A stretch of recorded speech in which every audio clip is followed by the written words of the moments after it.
Attention Forestburg Fire, please respond for motor vehicle collision, Highway 53, Range Road 151. Attention Forestburg Fire, motor vehicle collision.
Kindergarten class.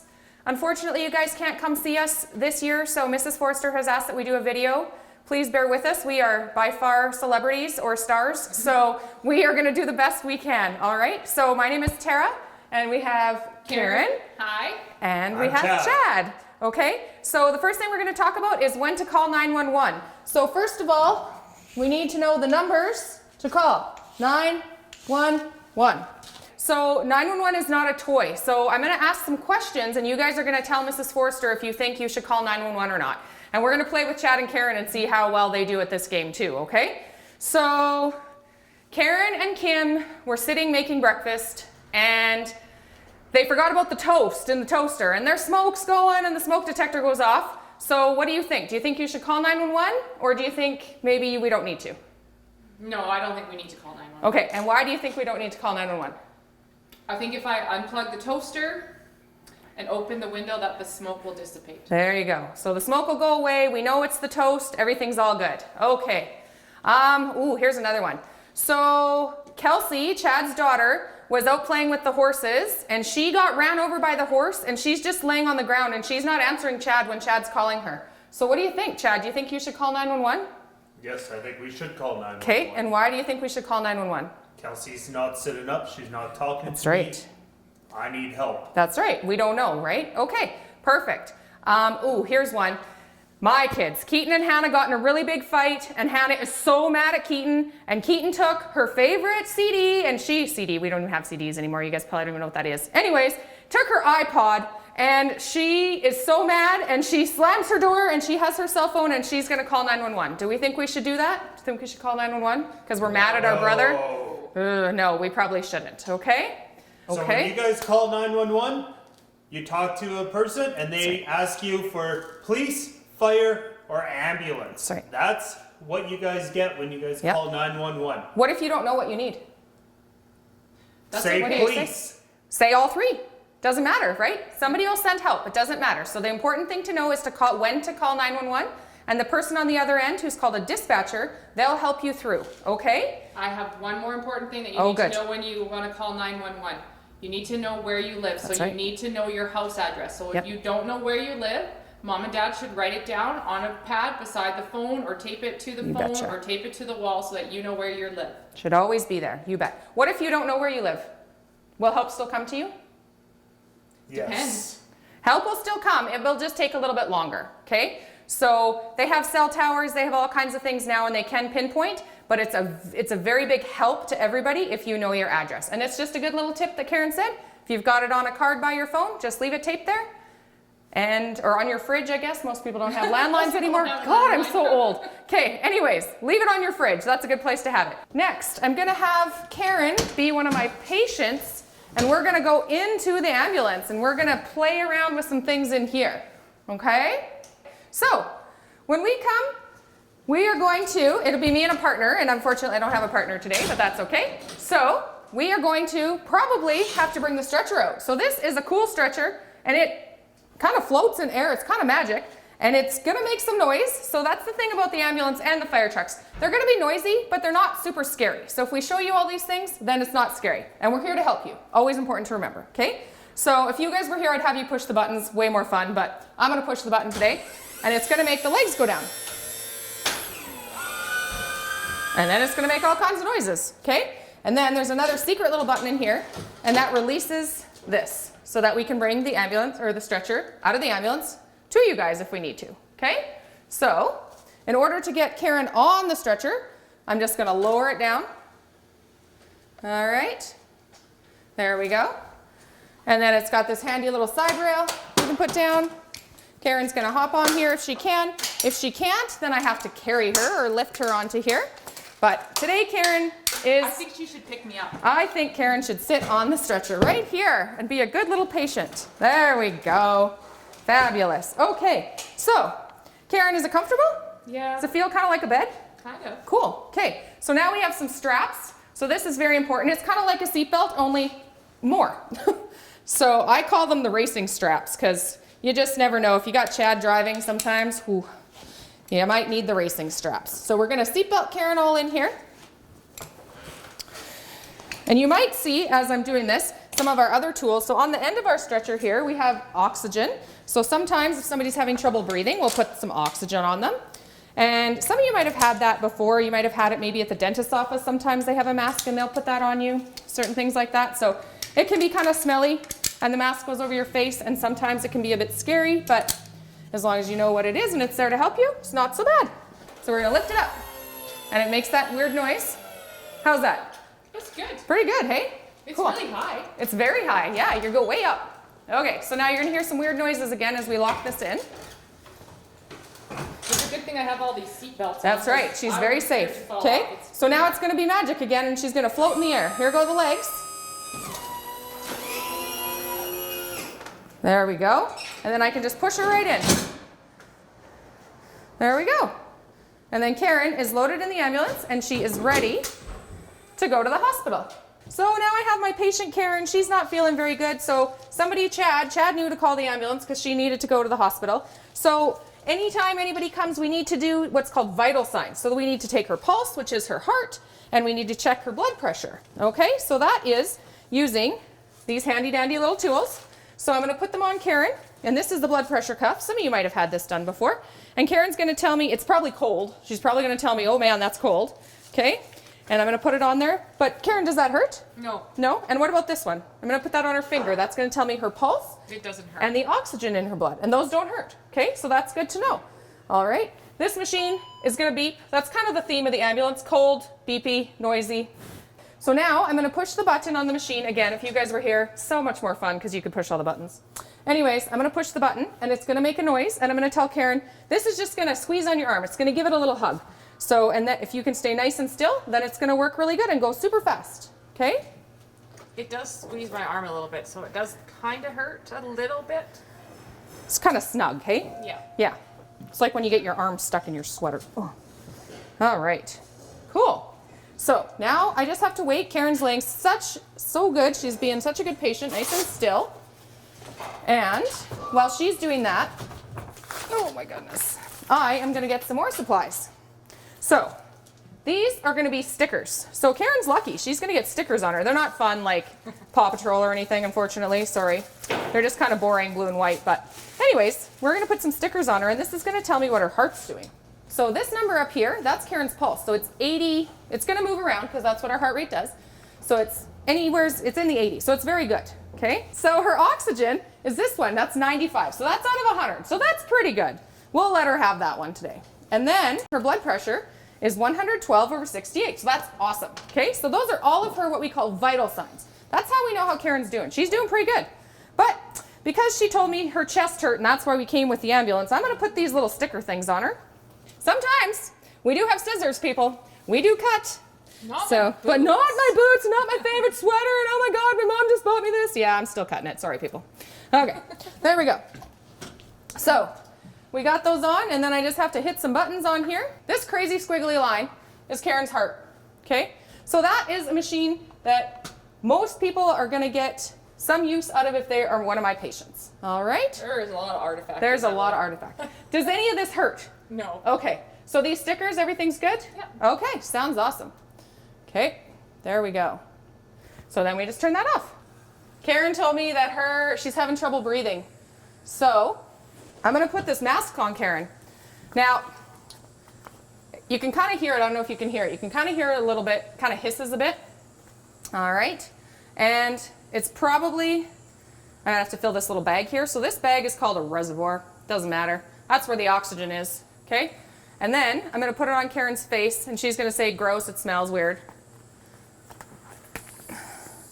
And yeah, but it's not going to hurt. Okay. And then I always let my patient kind of adjust it to where it needs to be. So that strap's just going to go back there, and she's going to say, yep, smells kind of like a hospital. Smells plasticky. Okay. But does it hurt? No. No? Does it help you breathe? Yes. Nice. We are going to put this fancy triangular bandage on Karen's arm. Which arm is hurting? This one hurts. This one hurts? Okay. So notice as soon as Karen said her arm hurt, she tucked it right in there. I know we got lots of hockey players, we got horseback riders, we got ball players, we got all kinds of things. And those things sometimes you get hurt, right? Sometimes you get a dislocated shoulder. That's going to be a big thing, okay? So what we're going to do is we're going to take this sling and we're going to take this triangular and build Karen a little sling. All right? And so all you got to do is tie, if you can tie your shoe, you can tie this. Actually, you don't even need to tie your shoe because you don't need to tie a bow. You just need to tie a knot, which sometimes that's how my shoes turn out. So it all works. Okay? And then you can tuck it and make it look all pretty. How's that feel, Karen? It feels really Feels good, hey, when they're like that? Yeah. Yep, and sometimes we can tuck an ice pack in there, and I can still tickle her fingers so we can see her fingers, so that's all really good. There we go. And she's going to get all fixed up when we get her to the hospital. So, one of the coolest parts, just besides the lights and sirens, which we're going to get to see, Karen was sad. Oh, I got And a monkey. Karen gets a monkey because sometimes you just need a little friend that you can hug in the ambulance, and he's pretty cool. And he doesn't mind if I take his blood pressure. He doesn't mind if I do any bandaging stuff to him. He's a pretty brave little bear. So we let Karen have the monkey. Can I keep him? You can keep him. You can take him home. Yep. It's important that you keep him. You got to take care of him. He's your dude. All right? Can I name him? You better name him. How else are you going to know what to call him? Mike. Mike the monkey. All Mike right. the monkey. I like it. Solid. Okay. And that is about the ambulance. Because of COVID, you guys may see us around town or in a call, or if we have to come to your house dressed like this. So I just wanted you guys to see that it's still me, I'm still here. So we'll have our protective eyewear on, our safety glasses, and our mask, and we'll have our gloves on. And we may have a yellow gown on as well. So it's kind of like Halloween, we just get to dress up more often than you guys do. Yay! So yeah, thank you, COVID, for all of this. Hi, kindergarten. This is Captain Chad speaking from the fire department. I just want to ask all you guys if you guys know what this is called. This is called a fire extinguisher. Everybody should have one of these in your house, underneath your sink preferably. Ask your mom and dad. Make sure it's recharged. You can see on the dial here, if it little arrows in the green, fire extinguisher is good. Fire extinguishers are used for a house fire, grease fire, and any other kind of flames in the house. If your kids ever come across a fire in the house, all you do is grab the fire extinguisher, pull the pin, hold it, doesn't matter how you guys do it. If you press this lever down, a powder will come out, and that's all you have to do. See how it works? Not scary. Okay guys, this is another thing that we should have in your house. Does everybody know what this is? This is called a smoke detector. In your house, these are mounted on the ceilings of your house. There should be one upstairs by the bedroom, one over in the entry by the kitchen, one in the basement, one on the main level.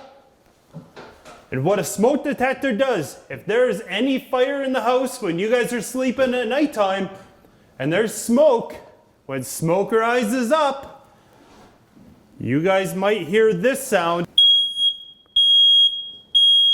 If you guys hear this sound in the middle of the night when you guys are sleeping, What does this mean? Does it mean crawl underneath your bed and hide? Because that's a scary sound? No. Make sure you guys can find a way out of the house. Close your bedroom door. If you guys can't get out, call for help. What do you call again if you guys hear this in the middle of the night, if you guys have a phone? 911. Call your mom and dad. Again, remember, this sound is not a good sound in the middle of the night. Smoke detectors, they have a battery in them, most of them. Every smoke detector should be changed. The battery should be changed once a year. Christmas time, Easter, whatever day works the best for you guys. Choose it with your family. Very important. Smoke detectors are only good for 10 years. Have your mom and dad replace. Kids, please ask your mom and dad if your smoke detectors work. They will save your life. Hey kids, this is another important thing to have in the house. This is a CO detector. It detects the gases in your house that you can't see or smell. If this alarm goes off like the smoke detector and starts beeping, please open windows and leave your house. Okay, this is one of my favorite tools on the fire field, and it is a fire axe. So we can get through walls. So it's gonna get loud and I'm gonna break through. Have to remember to put my safety visor down, protect my eyes.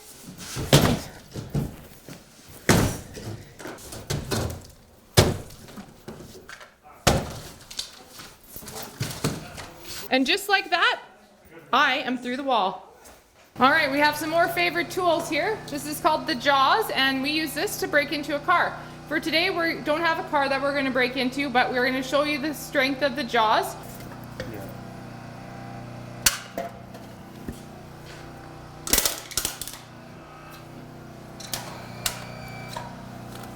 See how flat that is? So these are our big scissors that we can cut with.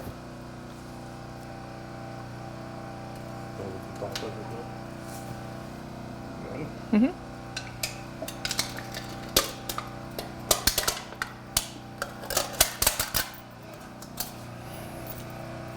Just like that, we can cut through the side of a window frame or a door on a car.